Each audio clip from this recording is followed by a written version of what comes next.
aproximar. Pode estar aqui, não, já tá aproximando. Puta que pariu. Perdi. Já é.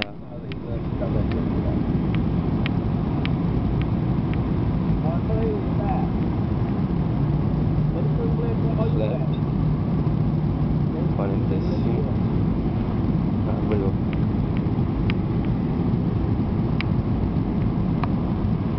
Tem mais pra ver.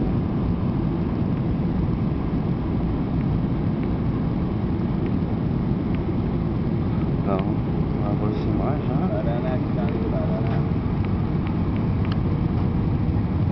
Ele tá muito alto. Aí vai fazer a volta, tá lá, só sua mão.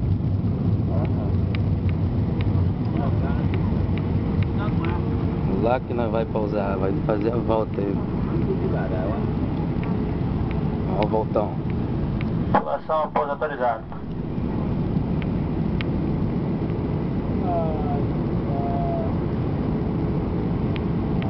Pista norte da Mike.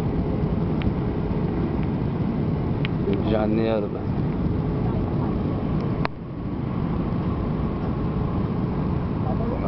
Tá no Rio Preto, parceiro.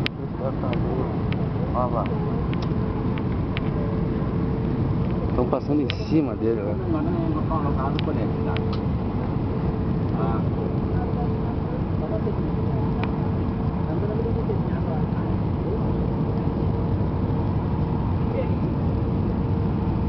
Tá o Cristo aí, né?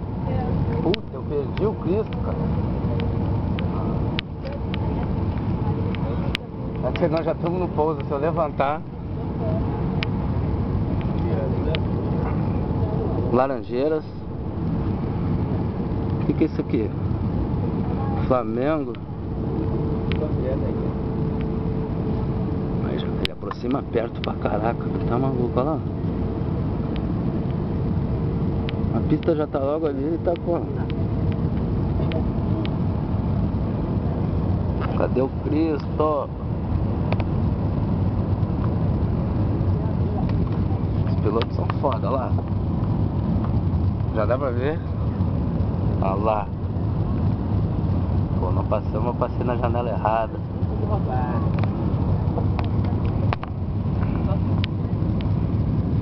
Eita, Rio de Janeiro. Como é que eles vêm? Flap todo aberto já. Olha o Cristo. Passei do lado errado. Gente, água. Nossa, tão bom, tem que ser piloto, parceiro. Não é pra qualquer um não pousar nisso aqui. Olha lá como é que ele vem no sapato. Ih, agora esgaçou.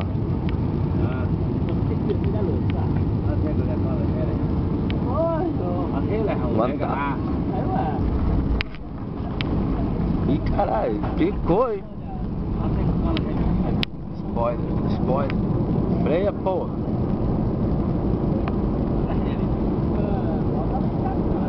Ei, caralho, olha lá.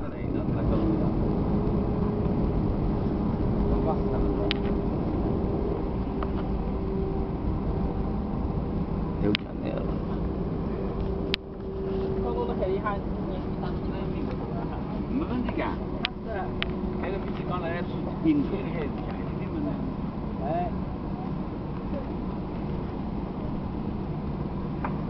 Senhoras e senhores, sejam bem-vindos ao Rio de Janeiro. Por medidas de segurança, permaneçam sentados até que o aviso de trânsito seja desligado. Em cumprimento às normas de segurança, mantenham a posse dos dois dedos aproximando do aeroporto. Os caras são malucos. Quanto ao uso do telefone celular. Só pistinho, tica. Permanecer desligado da parada total e abertura das portas da aeronave. Recolhe os flaps. Tenham cuidado ao abrir o compartimento de bagagens para retirar os pertences de mão. Eles podem ter se deslocado durante a viagem. Clientes em conexão, ao desembarcar, devem apresentar-se a um agente de aeroporto para providências de reembarque. Sabemos que a escolha da companhia aérea